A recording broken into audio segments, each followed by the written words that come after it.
saving lives, first and foremost, too. You save lives through the mundane act of picking up trash, and you save your communities. So we've really kind of fallen on that is, why are we doing this again? To save lives. Can you tell us like one success story you've had during this time? Yeah, I'll talk about Vince. I'll leave you a little flyer here that we wrote a story about him, and there's hundreds of his story. But he was living in the West Duwamish Greenbelt near the Chinese Garden, right by the college over there.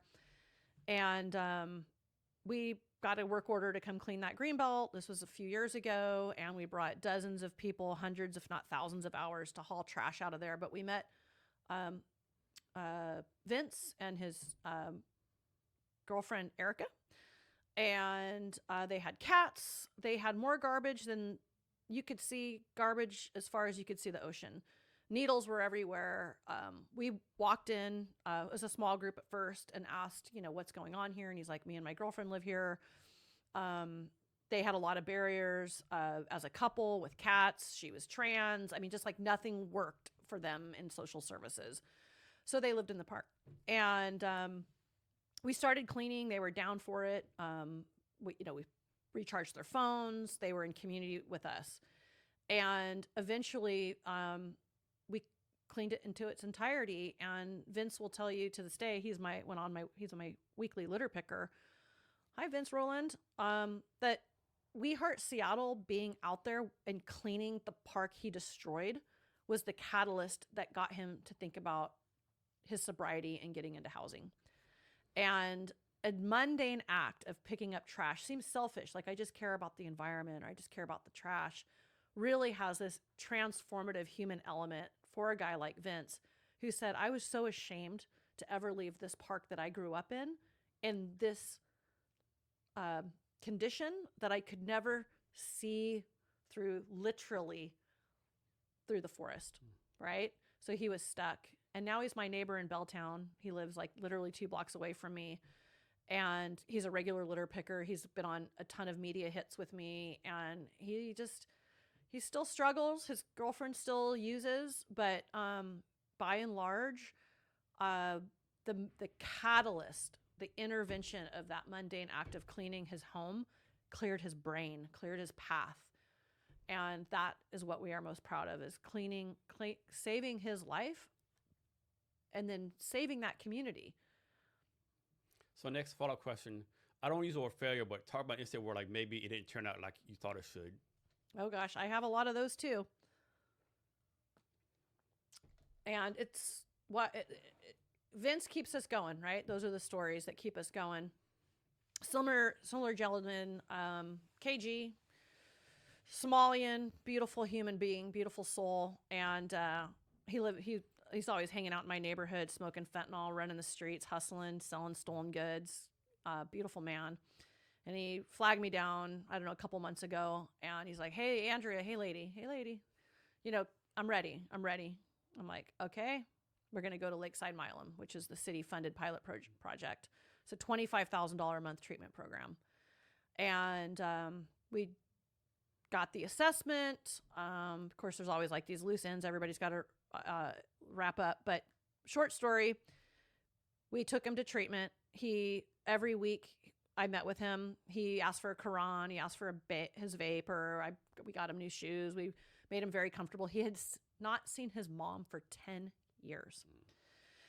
His mom came and visited. He was a brother of 12 siblings. His nieces and nephews came to visit him. This is a place in Kirkland called, again, Lakeside Milam. And he had put on 30 pounds. He was playing basketball. And he got out after 28 days, and he called me. And I said, let's take you to Battlefield Addiction. It's a recovery house. You'll live in community with other men and women in recovery. He stayed one night there, made a bunch of excuses, kind of got triggered. I picked him up, and I took him to his sister's house and took a family photo. He had a room. He's always had a room at his sister's. A Somalian culture is like big families. They all share a house. And the next day after that, I saw him back where I found him just 30 days prior, and he was using, and he had a wad of cash in his hand. And I'm like, what happened? And he goes, I'm just, this is what I know. I'm just out here hustling. I had like, well, I have more loose ends. People owe me money, you know, and I see him every other week. You know, he's on 12th and Jackson. He's on 3rd and P. And every time I see him, we take a selfie. He smiles ear to ear.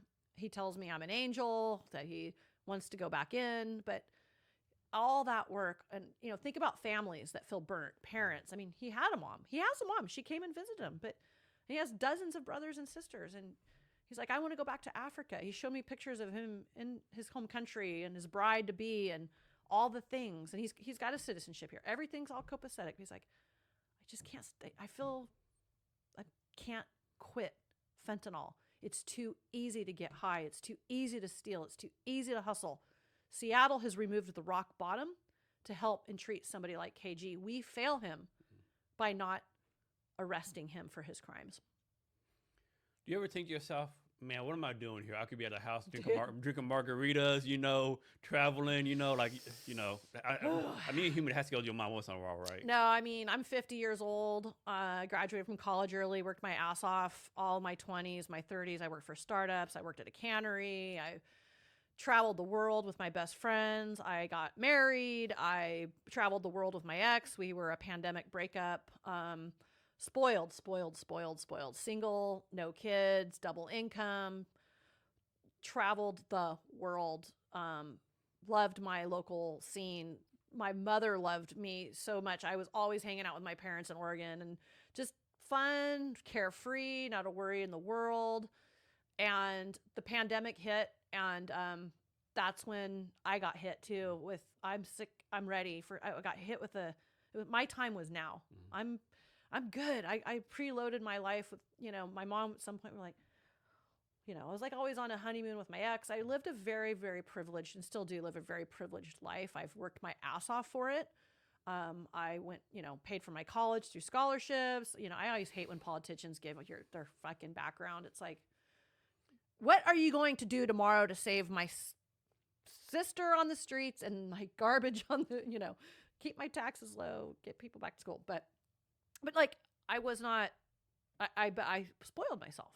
And so now, and I love this question is, when do I get burnt out? When do I get a taste of Bellevue? Frankly, I was there last week and I'm like, whoa, free parking, no ambulances, no fentanyl, no tents. It just, no grit, no theater, no sports. I mean, you know, there's the downside to the east side too. But spent some time with my parents last weekend in the Willamette Valley, you know, wine country just outside of Salem, beautiful in the country. One of my friends just bought a house up at Lake Forest Park.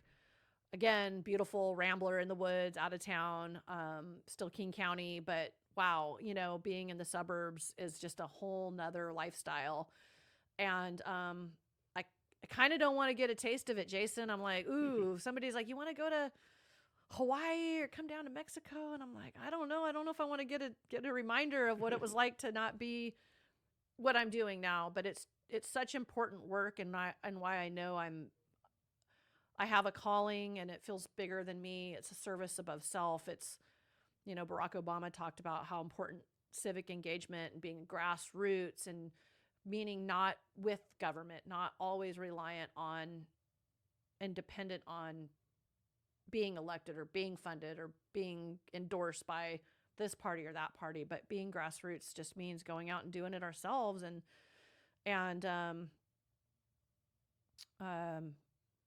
But it's like twice in a week I've been asked that question, because I was on John Curley this week earlier on Cairo, and he was like, aren't you, when you can say that you're ready to push the button and be like, all right, guys, we got it. We accomplished what we wanted to accomplish, which was we picked up the city of Seattle, we saved some lives, and we said we need a drastic change in policy. And I've taught that in 5 years, and I would die in peace tomorrow knowing that I served my purpose in this one life. So what is your message for the people in the Seattle area?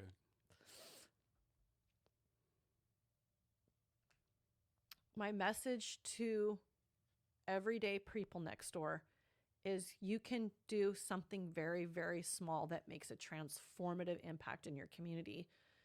It catches on like wildfire in a very beautiful way. A stroke of the brush creates a masterpiece, right? And It's very rewarding. But if you want to save lives and save your community, you can make a difference.